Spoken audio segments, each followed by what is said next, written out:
എടാ ചെക്കൻ പറഞ്ഞത് ചോക്കുമ്പോ ഇതന്നെയാന്ന് തോന്നുന്നു വീട് കേട്ടാ. വാ കേറി. വീട് കണ്ടുപിടിക്കാൻ ബുദ്ധിമുട്ടിനോ? ഇല്ലപ്പാ, വരുന്നേക്ക് ഒരു ചെക്കൻ പറഞ്ഞത് തന്നെയാണ്. ഞാൻ വൈതെറ്റിച്ചു വിട്ടടാ. പ്രതിമ വാങ്ങാൻ വന്ന ടീമിനെ പെണ്ണ് കാണാൻ വിട്ടിട്ടുണ്ട്. ഇപ്പൊ അവിടെ കോമഡി ആയിരിക്കും. അല്ലപ്പാ, ഉരുപ്പടി കാണുന്നില്ലല്ലോ.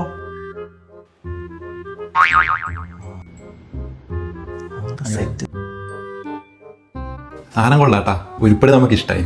പക്ഷെ നമുക്ക് അത് ഇഷ്ടപ്പെട്ടൊരു കാര്യമില്ലടാ. അതെ അതെ. അത് ശരിയാണ്. നമ്മളൊരു മെയിൻ പണിക്കാരുണ്ട്, ഓനും കൂടി വന്നിട്ടൊന്ന് വരച്ചു നോക്കണം, എന്നാലേ നമ്മള് സാധനം എടുക്കും. അല്ല, ഇത് നിങ്ങൾ ഉണ്ടാക്കിയെന്നല്ലേ?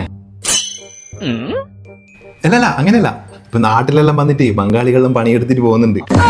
അത് വേണ്ട, നമുക്ക് നല്ല നാടൻ സാധനം മതി. സാധനം നമുക്ക് ഷോക്കേസിൽ വെക്കാനല്ല, 4 ആളെ കാണിച്ചിട്ട് ഒരു 10 ഉറുപ്പിക ഉണ്ടാക്കണം. ഇപ്പൊ തേ സീസൺ അല്ലേ? സീസൺ കഴിഞ്ഞാൽ പാടില്ലേ നമ്മളങ്ങ് കയറ്റി വിടും ബോംബെയിലേക്ക്. അവിടെ നല്ല ഡിമാൻഡ് അല്ലേ? നീയല്ലേ എവിടെ വരുന്നേ? അടിച്ചു ഓടിക്കണല്ലോ.